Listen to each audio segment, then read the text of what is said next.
O cálice por nós abençoado é a nossa comunhão com o sangue do Senhor. Meus queridos filhos e filhas, graça e paz da parte de nosso Senhor. Hoje é o dia especialmente apropriado para meditarmos nesta suprema e redentora verdade ensinada por São João neste evangelho que nós acabamos de escutar. Amou-nos até o fim. E o que nós queremos com esta homilia é justamente responder algumas questões. Pode abaixar um pouquinho o instrumental, por favor. Nós queremos responder algumas questões. Em que consiste esse amor?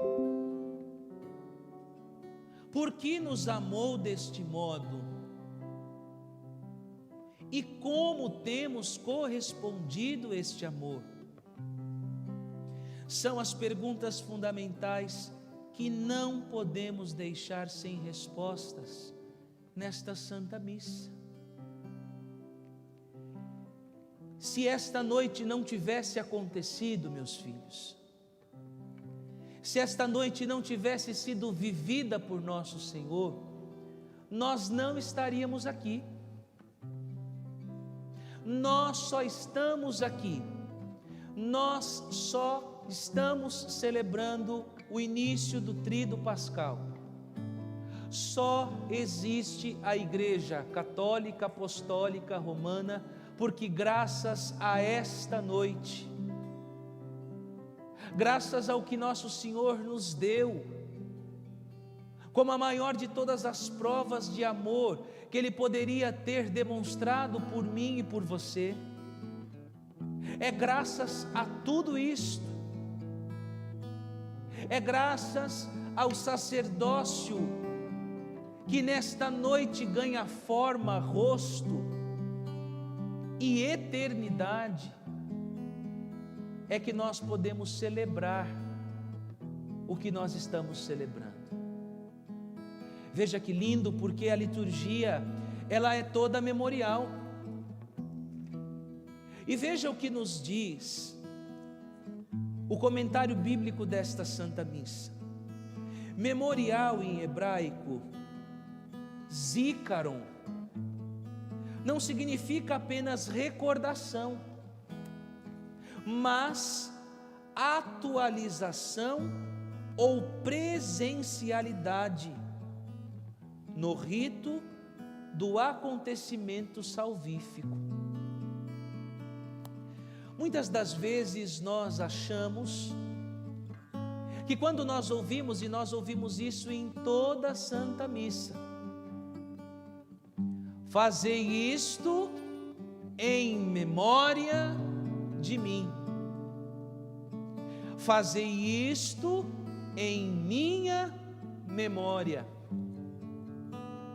E o que isso significa? Fazei isso em memória de mim, ou fazei isso em minha memória. Não é fazermos um teatro,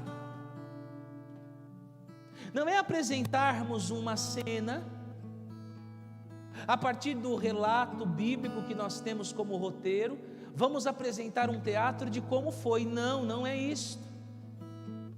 Para nós que somos cristãos católicos, memória, memorial, é atualização, é presenciar, é trazer presente de novo a mesma experiência feita por Jesus. Por isso que nós não podemos falar assim: ah, eu participei de 3 missas. Não, meu filho e minha filha, você não pode, é impossível participar de 3 missas. Você pode sim ter participado da mesma 3 vezes. porque memória é fazer presença, memória é resgatar, é viver de novo.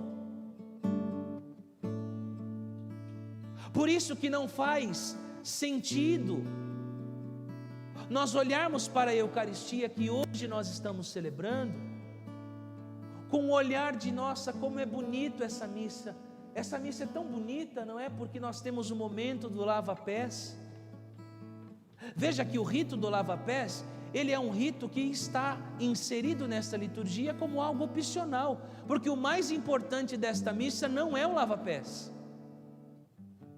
O mais importante desta missa é nós entendermos o que significa Eucaristia. E para que a gente entenda o que significa Eucaristia, nós temos que começar lá no Antigo Testamento.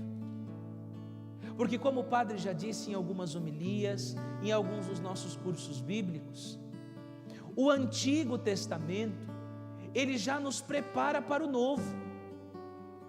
E um bom cristão só vai conseguir viver bem o que está nas Sagradas Escrituras se ele conseguir fazer e estabelecer esta relação entre Antigo e Novo. Porque, como vai dizer a Dei Verbo, o Antigo Testamento está grávido do Novo. O Antigo Testamento prepara o Novo. Então, as realidades que eu vejo no Antigo Testamento, elas já estão me apontando para o Novo Testamento. E não é diferente com a Eucaristia. Quando nós olhamos para a primeira leitura de hoje, nós estamos diante do fundamento histórico do que nós chamamos de Páscoa. Porque muitas das vezes a gente, por não termos tido uma boa catequese, achamos que a Páscoa começou com a ressurreição de Jesus. Não, Jesus ele inaugura uma nova e definitiva Páscoa. Mas a verdadeira Páscoa que Jesus inicia, ela tem raízes na cultura de onde Jesus vinha, que é a cultura judaica. E a cultura judaica nos apresenta a Páscoa como o quê? A Páscoa é a celebração da vitória de um povo escolhido. Veja, a Páscoa é a celebração da fidelidade de um Deus que viu, ouviu, compadeceu-se e veio ao encontro do seu povo para libertá-lo. Este Deus viu o que o seu povo estava passando. Este Deus ouviu o que este povo estava sofrendo e o seu clamor. Este Deus sentiu a dor deste povo e veio ao nosso encontro. E o que nós estamos celebrando na primeira leitura, nada mais é do que a comemoração, o ritual da ceia pascal. E por que o ritual? Porque liturgia não é uma invenção da Igreja Católica. Liturgia é algo que está presente dentro da vida do povo de Deus, desde quando esse povo foi constituído como nação santa. E olha que coisa linda quando nós olhamos a celebração da Páscoa na primeira leitura, que esta celebração ela é vivida em família. Diz o livro do Êxodo: cada família tome um cordeiro. E olha aqui já a liturgia apontando para o Novo Testamento. Cada um tome um cordeiro, mas se a família não for bastante numerosa para comer um cordeiro, convidará também o vizinho mais próximo, de acordo com o número de pessoas. Deveis calcular o número dos comensais conforme o tamanho do cordeiro. Ou seja, vai ser vivida esta celebração da Páscoa em família. No entanto, porque não é a vitória de uma família, porque não é a vitória de um indivíduo, mas é a vitória de um povo escolhido. Se na sua casa o cordeiro for maior do que a quantidade das pessoas, que nada se perca, que você convide os seus vizinhos mais próximos, para que eles também possam celebrar a alegria que não é sua, a alegria que é de um povo, a alegria que é nossa, que fomos pelo Senhor libertados. Gente, isso já é um aceno direto para o que é a Eucaristia. Sacramentum caritatis. Eucaristia é o sacramento da partilha. Ele tomou o pão, partiu e o deu aos seus discípulos. Por quê? Porque o Senhor não dá um alimento que vai gerar exclusão. Não, a Eucaristia é o sacramento que deve gerar a unidade de tudo aquilo que dentro de nós está dividido, a unidade de tudo aquilo que dentro da gente precisa de conversão, porque ao comungar este corpo, ao beber este sangue, eu vou me tornando um com Ele. Qual é o desejo de Deus em João 17? Para que todos sejam um. Deus veio ao mundo para nos fazer um com Ele, e isso nós já celebramos na primeira leitura. E veja o que eles estão comemorando. Quando nós olhamos aqui para o versículo do 7 ao 11, nós vamos entender da primeira leitura que existe um modo para se preparar esse cordeiro. Não se pode comer de qualquer jeito. Gente, isso já é um apontamento para a necessidade que nós temos de não nos aproximarmos do altar, da ceia do Senhor, sem estarmos com o coração dignamente purificado. Veja o que diz o versículo 7: tomareis um pouco do seu sangue e untareis os marcos e a travessa da porta, nas casas em que o comerdes. Veja, comereis a carne nessa mesma noite, assada ao fogo, com pães ázimos e ervas amargas. Mas de que modo eu devo comê-lo? Olha aqui o que está dizendo o versículo 11: assim devereis comê-lo, com os rins cingidos, sandálias nos pés e cajado na mão. Meus filhos, se você não enxergar aqui a preparação espiritual para que você esteja hábil a comungar a Eucaristia, você não entendeu essa passagem. O que é estar com os rins cingidos? É estar devidamente em consonância com aquilo que nos fortalece, ou seja, com a própria palavra de Deus. É estar na vontade de Deus, com os rins cingidos. Por que com os pés calçados? É estarmos reconciliados. Quando o filho pródigo volta para a casa do pai, o que o pai dá para ele? Roupa nova, anel, e põe o que no pé dele? Sandália nos pés. Então é estar na comunhão com Deus, e esta comunhão não virá se nós não estivermos reconciliados com Ele. Por isso, isto já é um preparo para a grande necessidade de que não se aproxime da mesa para comungar o cordeiro aquele que não estiver devidamente reconciliado com o Senhor e com os seus irmãos. E por que tem que estar com o cajado na mão? Porque este alimento deve nos preparar para a missão. Não há uma Eucaristia que esteja desassociada do compromisso com a missão. Eu comungo para quê? Eu comungo para ter forças, eu comungo para ser santo, eu comungo para ir para o céu, mas eu comungo para anunciar ao mundo que o Deus que eu agora acabo de ter dentro de mim me faz ser testemunha dele, e por isso eu vou anunciar a todo mundo que ele não está morto, que ele está vivo. E veja que lindo, que nada do cordeiro se perde. Depois de comer a carne dele assada, os pães ázimos, as ervas amargas. Gente, é toda uma liturgia. Por que as ervas amargas? Para lembrar o povo, para que o povo possa lembrar a amargura da escravidão, para que o povo não se esqueça dos benefícios do Senhor. Por que o pão é ázimo? Não deu tempo de cozinhar o pão como deveria. Por quê? Porque eles tinham que sair rápido do Egito, porque senão eles iam ser pegos. Então há toda uma liturgia preparada aqui, porque nós não podemos tratar como algo comum aquilo que é divino. Veja que também no Evangelho nós vamos ver Jesus pedindo aos seus mais íntimos, aos que ele mais amava, Pedro e João, para que eles possam ir à sua frente e que preparem o lugar para a ceia que eles vão tomar, ou seja, que prepare o lugar, que prepare o lugar, que prepare o lugar, porque nós não vamos fazer um teatro, nós vamos participar de algo que é sagrado. Então prepara vela, prepara a toalha, prepara os arranjos, prepara tudo, prepara com amor e com carinho, prepara com dedicação, prepara com piedade, porque não é um teatro, é uma memória. E este sangue servirá de sinal.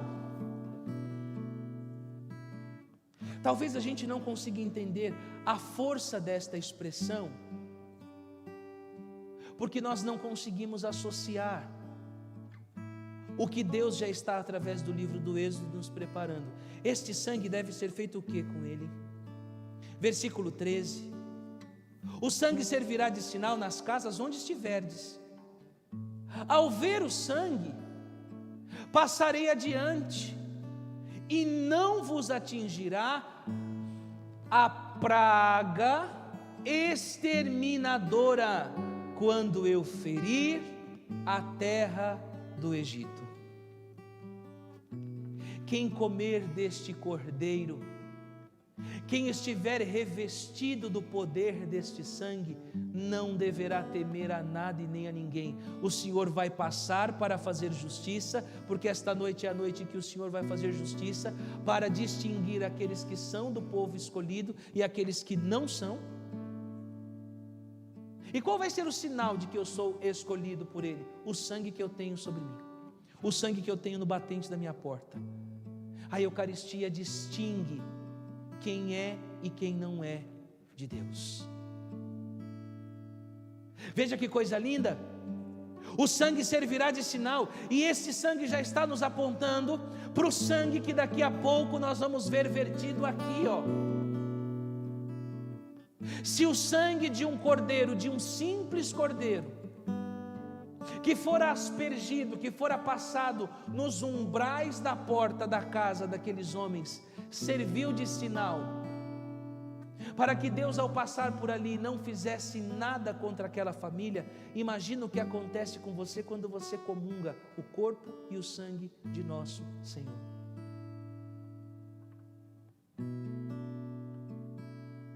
Se o sangue de um animal que não é Deus, Deus usou como sinal, imagina o que Ele não faz com o sangue do seu próprio Filho.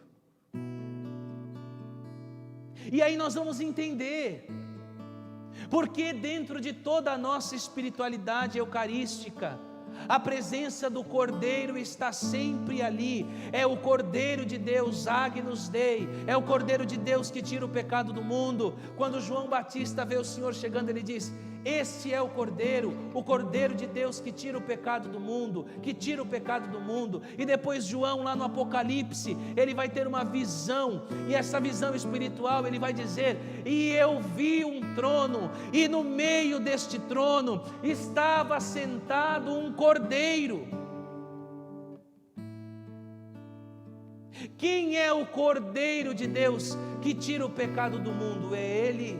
E como Ele tira o pecado do mundo? Dando o seu corpo e o seu sangue como comida para mim e para você. Por isso que João é claro quando diz: eu vim para que todos tenham vida e a tenham em abundância. Quem come a minha carne, quem bebe o meu sangue, eu permaneço nele e ele permanece em mim. Ou seja, a Eucaristia não é um símbolo, ela é um sinal. Isso Lutero não entendeu. Isso os nossos irmãos não entenderam. Na cabeça deles, eles tomam a Santa Ceia, ou seja, eles bebem suco de uva e comem pão, porque na cabeça deles é lembrança. Para nós que somos católicos nunca será lembrança, é memória, porque se Jesus disse: isto é ponto, acabou. Se Jesus disse isto é, acabou, não tem contestação. Ele disse, e se eu quero fazer o que Jesus disse, eu tenho que acreditar, fazer isso em memória de mim, fazer do jeito que eu fiz. Por isso, nenhum culto, você pode juntar todos os cultos que são rezados, que são celebrados em toda a face da terra, nunca vai chegar aos pés do que você está participando agora, que se chama Santa Missa. Nunca. Porque lá é lembrança, aqui é memória. Aqui é memória. Este mesmo cordeiro que João viu, é o cordeiro que daqui a pouco vai estar aqui no altar. Assim como um dia ele desceu para libertar o povo de Israel que estava escravo, em cada Santa Missa, por meio das mãos de um homem pecador, de um sacerdote, quando o sacerdote faz este movimento sobre as oblatas e invoca o Espírito Santo, rasga-se o véu do templo, e aquele cordeiro que está em Deus e que é Deus, ele se transubstancia na mão do sacerdote em corpo, sangue, alma e divindade do Filho de Deus. Os nossos olhos não veem por causa do pecado. Os nossos olhos não conseguem abarcar a verdade que está dentro de uma Santa Missa, porque o pecado não nos deixa. E é por isso que tantos santos, como São Padre Pio de Petreutina, São João Maria Vianney, como o próprio São José Maria Escrivá, eles diziam que se o povo de Deus entendesse o que é uma Santa Missa, ninguém perderia. Padre Pio diz isso: se o povo de Deus enxergasse o que acontece na Santa Missa, nós precisaríamos de polícias na porta das igrejas, porque o povo iria mesmo que se espizinhar para poder participar da memória que nos transforma e a todos prepara para o céu. Veja que lindo! E este sangue do Cordeiro, que foi passado sobre os umbrais da porta, agora ele não vai mais ser passado pelos umbrais da porta, ele vai escorrer pela própria porta, porque quem é a porta? Eu sou a porta. A porta para se entrar no céu é Ele. Agora o sangue não está no umbral da porta, agora o sangue escorre pela porta, a porta da nova e eterna aliança, a porta da nova Jerusalém. E quando nós olhamos para a liturgia de hoje, nós vamos entender exatamente o que significa o que Jesus disse. No Antigo Testamento, eles comiam a Páscoa, eles celebravam a Páscoa para celebrar a vitória sobre o faraó. No Novo Testamento, nós comemos e bebemos este sangue para comemorar a vitória não sobre o faraó, porque o faraó é muito pouco. O Cordeiro de Deus, ele veio para tirar o pecado do mundo. E quem é o autor do pecado? O mal. Por isso que esta noite é uma noite de profundo combate espiritual, porque nosso Senhor comeu a Eucaristia, Ele se deu a Eucaristia, Ele mesmo celebrou a Eucaristia para ter forças para enfrentar quem? O adversário. Que depois que Judas comungou, porque veja, tem gente que acha que para se salvar tem que comungar, basta comungar. Não. O que diz o Evangelho? Depois que Judas comeu o pão, o diabo entrou no coração dele. Depois que Judas comungou, o diabo entrou. Porque o coração de Judas não estava pronto para comungar em santidade. Foi a primeira comunhão sacrílega da história da igreja. Porque não basta só comungar. Por isso que Paulo vai dizer que quem não comunga sabendo o que faz, comunga a sua própria condenação. Eis então, meus filhos, a grande beleza do que nas Sagradas Escrituras Deus nos apresenta. Eles comem este corpo, eles bebem este sangue, para que se cumpra neles o que nosso Senhor disse: eu vim, mas eu vim para que todos tenham e vida em abundância. Porque qual é a vida que Jesus veio salvar? Não só a vida do corpo, mas principalmente a vida da alma. E é por isso que tantas pessoas estão se sentindo prostradas. Porque a Eucaristia nunca foi e nunca será para nós que cremos nela prêmio. Eucaristia não é prêmio. Eucaristia para mim e para você, ela é remédio. Eu comungo, e comungo cada vez mais, e comungo cada vez com mais fé, e comungo com cada vez mais intensidade, porque eu sei que a cada Eucaristia que eu comungo, que cada vez que eu comungo, eu vou eliminando a doença que corrói a minha alma, que se chama pecado. Eu vou me preparando, eu vou crescendo em santidade. Vai acontecendo comigo o que disse Santo Agostinho: eu vou me tornando cada vez mais parecido com aquele que eu comungo. Por isso eu comungo, porque eu sei que sem a Eucaristia eu não sobrevivo. É ela que dá a vida da igreja, ela é a vida da igreja. Esse é o Sacramentum Caritatis, é o ápice da vida cristã. Tudo dentro da igreja, tudo da igreja deve apontar para ela. Sem ela não há igreja, sem ela a igreja não tem forças. Por isso que o demônio, que sabe disso melhor do que eu e do que você, está fazendo de tudo para que você não comungue.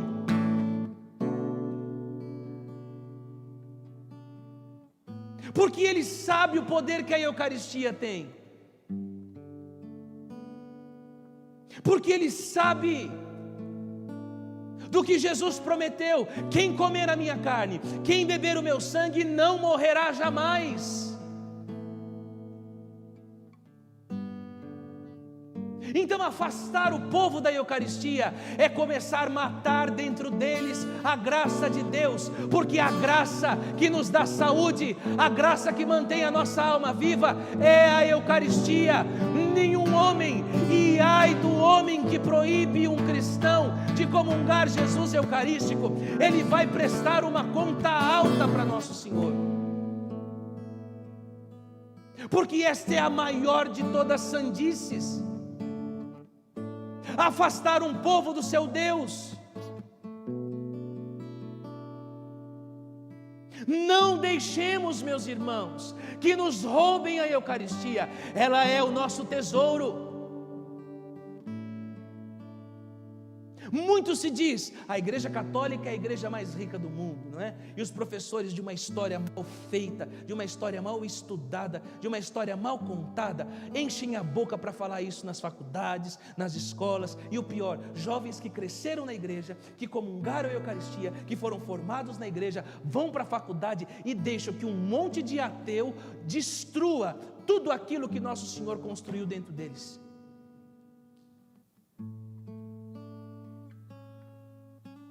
Por quê? Porque infelizmente o nosso povo é preguiçoso e não estuda, não conhece doutrina, não lê catecismo, não lê Bíblia. Aí vem me citar, vem me falar: o meu professor, que é doutor em tal assunto, ele estudou em Harvard, ele estudou não sei aonde. Eu quero que o seu professor, que tem todos esses títulos, vá ler a Bíblia, porque em matéria daquilo que ele ensina, ele pode ser doutor, mas em matéria de fé, ele não saiu das fraldas. Ele pode ser doutor, pode ser PhD no que ele fez, mas em matéria de fé, ele não tem autoridade nenhuma para forjar a sua cabeça, para formar a sua cabeça. Mas como a sua cabeça está deformada, você deixa que as minhocas que ele tenta colocar nela entrem lá dentro. Por quê? Porque você ainda não se deu conta que há um grande investimento, não para que você seja inteligente, porque uma pessoa que é inteligente de verdade, que é culta, ela nunca vai desprezar a sabedoria do outro. O verdadeiro sábio reconhece a sabedoria do outro, não tenta destruir. Por que esses homens gastam tanto tempo tentando destruir as verdades de fé nas universidades e nas escolas? Eles estão lutando contra quem? Porque nós sabemos que a fé entra pelo ouvir, e se não tiver quem pregue, não terá quem acredite. E o que nós estamos vendo, que a grande estratégia do mal é ir a cada vez mais neutralizando os nossos sentidos. Gente, é muito simples de ver isso. Preciso desenhar, mas é muito simples, porque é por meio dos sentidos que nós conhecemos as coisas. Ninguém vai ter sabedoria, ninguém vai conhecer nada se não tiver sentidos. Então veja que interessante, eles vão primeiro entrando pelo nosso ouvido para destruir o que tem na nossa cabeça, e depois vão tirando de nós a experiência tátil da Eucaristia. Não, vai comungando pela internet, tá bom, não precisa comungar presencialmente. E sem percebermos, nós vamos ficando fracos, porque quem não comunga não tem a força do Cristo dentro de si. E veja que nesta noite nós vamos entender o que é sacerdócio. Não tem como você ter sacerdote se você não tiver Eucaristia, porque qual que é o alimento que sustenta o sacerdote? A Eucaristia. E também não há Eucaristia se não houver sacerdote. Por isso que não tem como dissociar uma coisa da outra. Nesta noite, ao instituir a Eucaristia, automaticamente Nosso Senhor institui o sacerdócio ministerial. Tu és sacerdote eternamente, segundo a ordem do rei Melquisedeque. E Jesus vai ensinar como o sacerdote deve ser. Como o sacerdote deve ser? O sacerdote deve ser aquele que se oferece como hóstia, como vítima. O sacerdote não é para si, já dizia São João Maria Vianney, ele é para os outros. Por isso que no dia da nossa ordenação nós nos prostramos, porque nós não estamos numa formatura. Ordenação não é formatura. Ordenação é dia de celebrarmos a morte de um homem e o nascimento de uma persona. Eu morri para mim mesmo e eu nasci para uma vida nova. Já não sou mais eu quem vivo, é Cristo que vive em mim. E você, meu irmão sacerdote, só vai ser feliz no dia em que você entender que o seu sacerdócio não vai ser eficaz por aquilo que você constrói. O seu sacerdócio não vai ser eficaz pelas placas que você espalha, pelas obras que faz. O seu sacerdócio não vai ser eficaz pela quantidade de pessoas que você põe na sua igreja. O seu sacerdócio vai ser eficaz pela quantidade de vezes que você for capaz de morrer pelo seu rebanho. Aí sim, o seu sacerdócio vai ter sido eficaz. Quando você entender que ser sacerdote é ser nada mais, nada menos do que um homem que se imola todos os dias. E como que este modelo de sacerdote deve ser? Como que esse modelo de sacerdócio deve viver? O modelo de amor e de serviço. Ele não veio para ser servido, mas para servir. O sacerdócio é a mais sublime forma de sacrifício.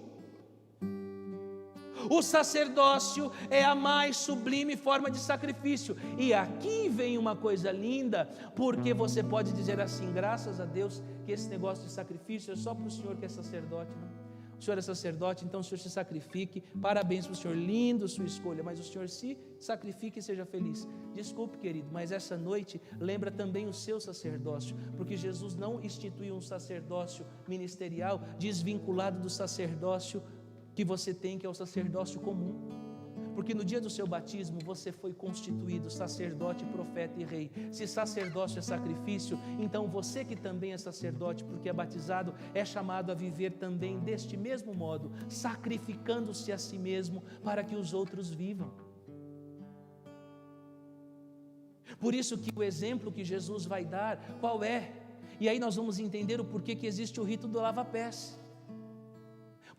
O que significa lavar os pés do outro, se não mostrar visivelmente que você é um servidor? Porque quem lavava os pés das visitas quando chegavam às casas eram os escravos. O que Nossa Senhora disse ao anjo quando o anjo propôs a ela que ela fosse a mãe do Senhor? O que ela disse? Eis aqui a escrava, a serva do Senhor. Então ser escravo, ser servo, não é algo ruim. Pelo contrário, é a maior e mais sublime forma de demonstrar amor. Gente, quando você é convidado para participar da refeição na casa de alguém, quando você chega, você percebe se esse convite foi feito mesmo de verdade, ou se ele foi feito assim por fazer. Quando você vê o cuidado que a dona da casa que te chama preparou a mesa, preparou os talheres, preparou aquilo que de mais bonitinho ela tinha. Eu não estou falando de riqueza, não, porque o padre já teve a oportunidade de estar na casa de gente muito rica, que me acolheu muito mal, com muita má vontade, e o padre já teve a oportunidade de estar em barraquinhos que tinham só uma tabuinha aqui, uma tabuinha ali, um cômodo grande dividido com vários guarda-roupa, com vários pedaços de sofá, mas a casa brilhando, as louças impecáveis, e ali eu fui acolhido e amado, e onde eu vi que existia amor por mim, que estava ali sendo acolhido. pelo cuidado como a mesa foi posta, pelo cuidado como a refeição foi preparada, pelo cuidado como eu fui sempre, enquanto ali estive, alguém que eles estavam preocupados em fazer se sentir em casa. É isso que em cada Eucaristia Jesus quer que a gente sinta. A missa não é uma tortura, pelo contrário, a missa é um sacrifício, mas um sacrifício que nos enche de amor e de esperança, porque assim como quando você é convidado por alguém e você sabe que alguém te ama, porque preparou aquilo que havia de melhor para te dar, imagine a Santa Missa, Deus preparou o que Ele tinha de melhor para te dar, e em toda a missa Ele te dá, que é o corpo e o sangue do seu próprio Filho. E este sacramento é o alimento que nos prepara para a vinda do Senhor. Tome aí a sua Bíblia, veja aí em 1 Coríntios 11, 26, o texto da segunda leitura. Veja o que São Paulo está nos dizendo. Versículo 26, todas as vezes, de fato, que comerdes deste pão e beberdes deste cálice, estareis proclamando a morte do Senhor até que Ele venha. Todas as vezes que comerdes deste pão e beberdes deste cálice, estareis proclamando a morte do Senhor até que Ele venha. Eucaristia é o alimento que nos prepara para a vinda do Senhor. Por isso que em cada Santa Missa, o que nós pedimos ao Senhor? Eis o mistério da fé. Anunciamos, Senhor, a vossa morte, e proclamamos. E qual é o pedido da igreja? Vinde, Senhor Jesus. A Eucaristia é o sacramento que nos prepara para o grande dia do Senhor, em que Ele vai voltar para recapitular todas as coisas nele mesmo, para vencer definitivamente o império do mal, para definitivamente vencer o demônio, para nos abrir de novo e para sempre as portas do céu. Por isso que cada Eucaristia que eu participo, cada vez que eu participo da Santa Missa, que eu comungo o corpo e o sangue do Senhor, eu vou me aproximando mais do céu. Cada vez que eu comungo, eu dou um passinho a mais na direção do céu. Cada missa que eu deixo de ir, eu dou um passinho a menos nesta minha caminhada rumo à eternidade. Os santos entenderam isso, por isso os santos faziam questão de comungar todos os dias,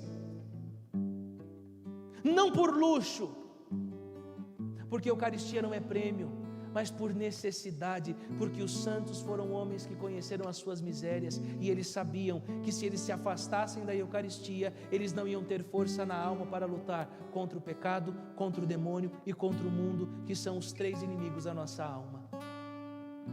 Por isso que eles queriam comungar, e comungar, e comungar, e quando eles não podiam comungar fisicamente, eles faziam o que? Adoravam.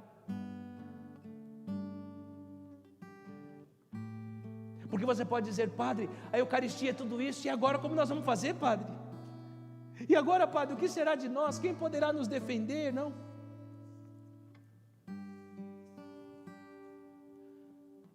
Adore. Adore. Não pode comungar, adore. Adore, adore, adore, adore, adore. Faça como os santos faziam, faça como fazia Teresinha. Eu recebi o amado da minha alma, ele está em mim. Então enquanto eu souber, enquanto eu tiver consciência que dentro de mim habita um Deus, Ele está aqui dentro de mim, e eu vou me alimentando dessa comunhão. Ela só vai acabar para mim quando eu esquecer quem está aqui dentro. Enquanto eu souber que dentro de mim habita um Deus, eu sou um sacrário vivo. Então a minha fome eucarística, ela vai sendo saciada no culto da adoração. Eu adoro o Deus que está dentro de mim, Ele está aqui. Eu comunguei o Senhor, o corpo dele no meu corpo, o sangue dele no meu sangue, Ele está aqui. Eu sou um sacrário vivo, eu sou um ostensório vivo, e aonde eu for Ele vai comigo, e aonde eu for Ele vai comigo. Por isso que eu não consigo entender você que comunga, você que participa da Santa Missa e que não aproveita esta grande graça. Não, meu filho e minha filha, aproveite esta graça. Comungou Jesus, você não vai embora como uma pessoa pessoa displicente, o grande problema é este, porque a gente comunga, terminou de comungar, mal sentiu Jesus na boca, já está olhando para o lado, já está conversando com o outro, termina a missa, já está com o celular na mão, e aquela conversa, e aquela bagunça, já perdeu a consciência que um Deus te habita. Por isso que os santos e os padres nos orientam que após a Santa Missa nós devemos guardar um tempo de ação de graças. Depois que você comungou, acabou a Santa Missa, por amor a Deus, não pegue no celular. Não se distraia com nada. Está dentro de você o Senhor dos Senhores, Jesus Cristo ressuscitado.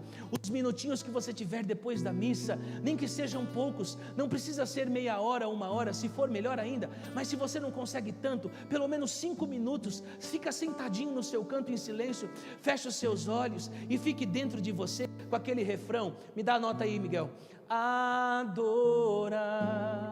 Teu corpo santo em mim, adorar Teu santo sangue em mim, adorar divino esposo,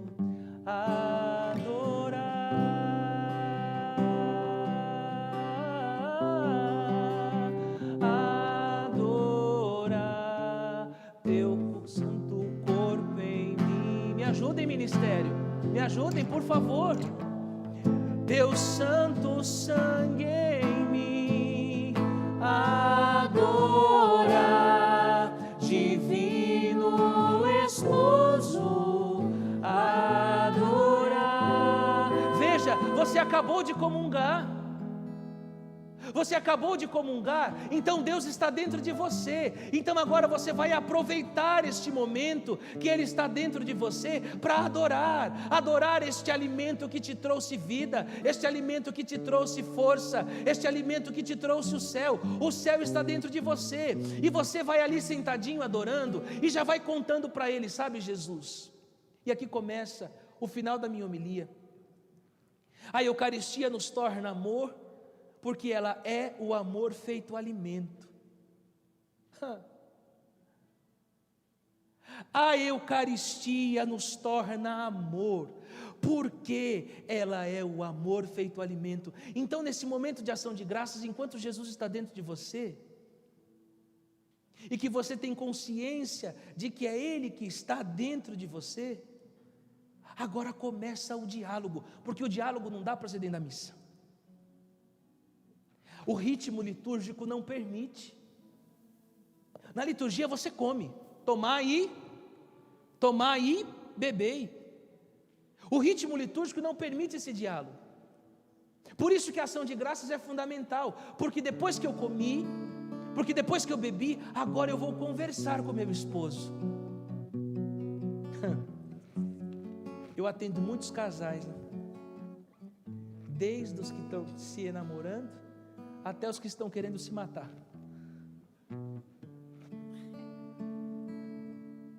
Posso escrever um livro de A a Z. Impressionante. Quando o amor começa, se conversa bastante. Quando a conversa deixa de existir, o esfriamento chega e o amor está ameaçado. Quando eu amo, eu quero conversar, eu quero estar perto, eu quero sentir o cheiro, eu quero aproveitar.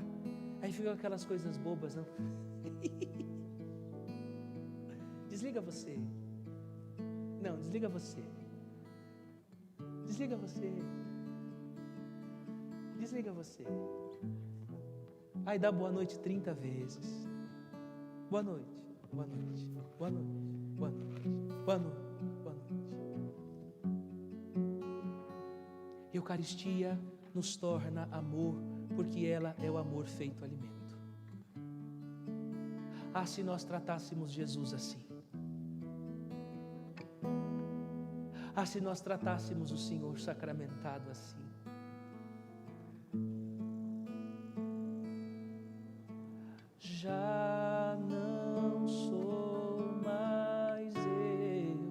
quem vivo, mas tu que vives em mim. Já não sou mais eu que vivo, mas tu que vives em mim. Veja, gente, é isso. A adoração é isso, a ação de graças é isso. Por isso que Eucaristia, a tradução de Eucaristia é ação de graças, porque depois de ter sido amado tanto, porque depois de ter recebido tanto amor, porque depois de ter recebido o corpo e o sangue que te dá força, não tem como você viver mais longe dele. Você quer ficar perto dele. Se você entendeu o que é a Eucaristia, você não suporta ficar longe e você quer conversar com ele. Você aproveita aquele momentinho, acabou a missa, agora é só você e ele, e você vai dizendo para ele: olha, Jesus, eu te amo, você é o amor da minha vida. Jesus, a minha vida não tem sentido longe do Senhor. E como nós somos um só, como o Senhor é o amado da minha alma, como eu sou a sua esposa e o Senhor é o meu esposo, eu preciso te contar, porque numa relação de marido e mulher, quando começa a haver segredo, acabou o amor. Porque aonde chega a desconfiança, acabou o amor. Porque o casal que só se dá bem no leito, o casal que não consegue conversar e se amar nesta bonita relação mútua de troca de um com o outro, eles nunca estarão prontos para o verdadeiro amor, que é o modo como o Senhor me ama. Mas, Senhor, não pode ter segredo entre nós. Agora que acabou tudo, Senhor, agora que acabou toda essa parte aí que a liturgia já foi celebrada, que está todo mundo correndo para lá e para cá, eu estou aqui só eu e o Senhor. Então, Senhor, eu quero te dizer, o Senhor está dentro de mim. Gente, eu fiquei pensando nisso hoje e minha cabeça entrou em parafuso. Deus está dentro de mim. Você diz tantas vezes: se eu tivesse a oportunidade de estar com Deus 5 minutos, se eu tivesse a oportunidade de conversar com o Senhor alguns minutos, eu falaria tantas coisas para Ele. Pois você tem. Agora Ele está dentro de você, e é hora de você dizer para Ele: Senhor, não tem sido fácil, Senhor, tem doído, amado da minha alma, eu tenho pensado em desistir,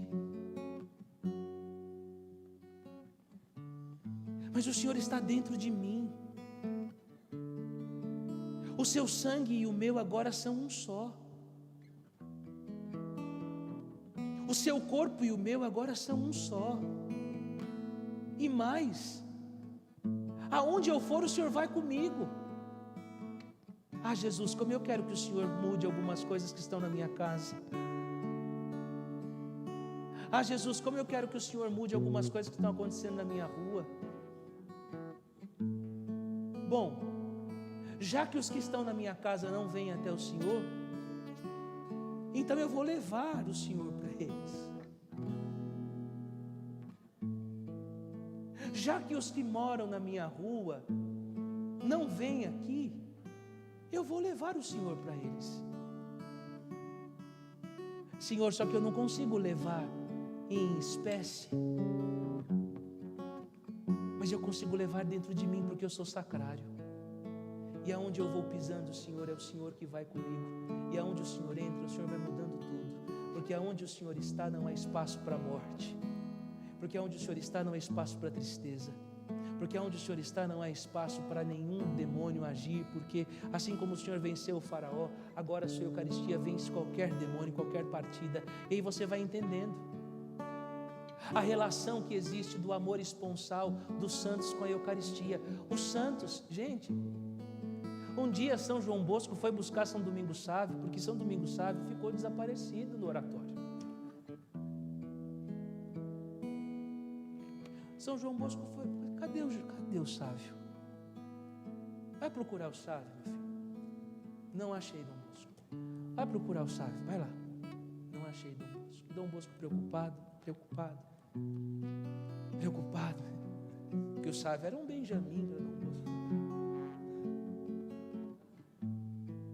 Cadê o Sávio?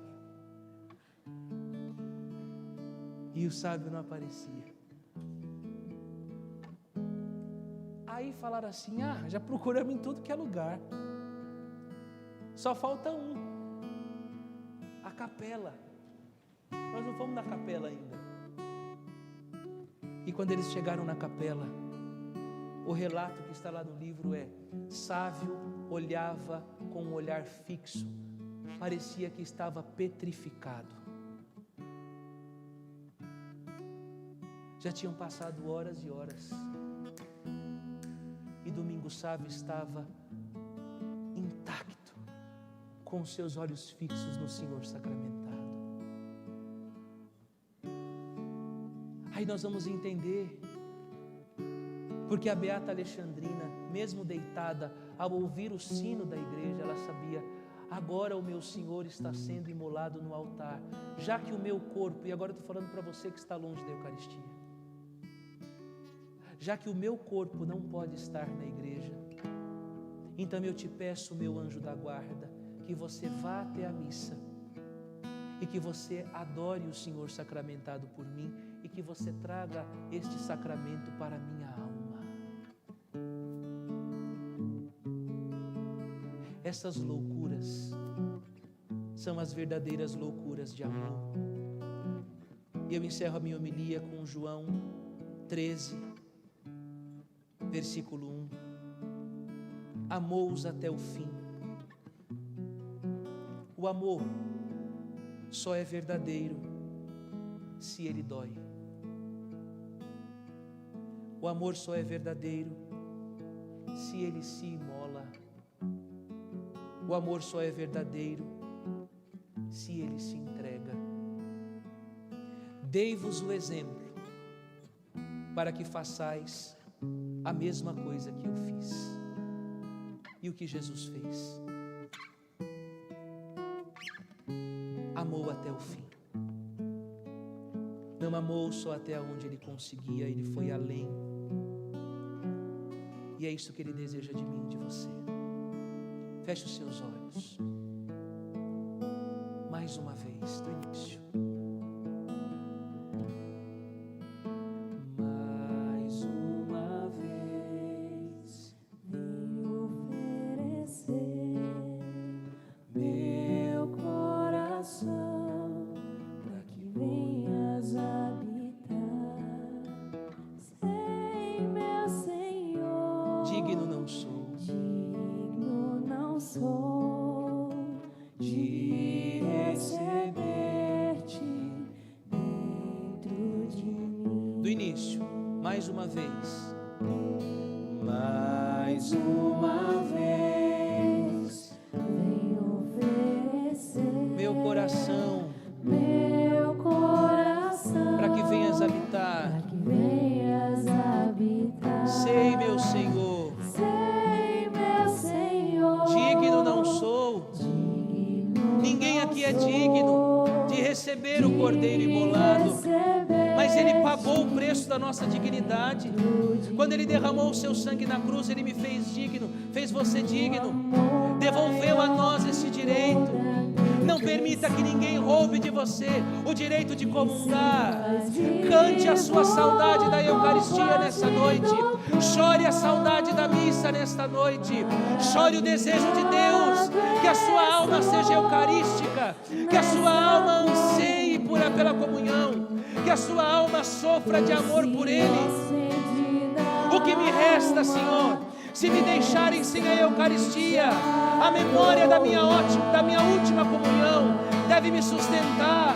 Adore Jesus que está aí. Adore o Senhor que está dentro do seu coração. Adore o Santíssimo Sacramento que deu a vida por você, que está dentro da sua alma. Adore meu filho, adore minha filha, e você vai ver como você vai ficar mais forte, como você vai ficar mais santo, como você vai ficar mais santa. Oh, adore,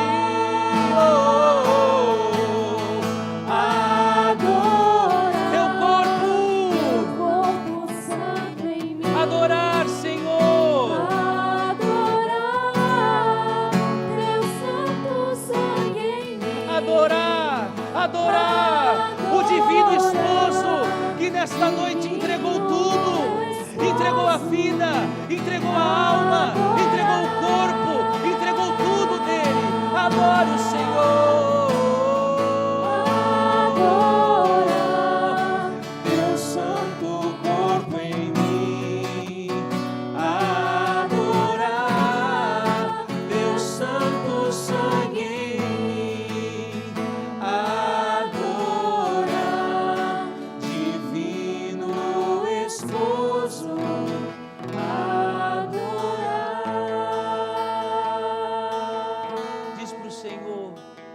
Eucaristia tem que fazer em você. Já não sou mais eu que vivo, mas tu que vives em mim. Já não sou mais eu quem vivo. Cante isso para Jesus. Já não sou mais eu.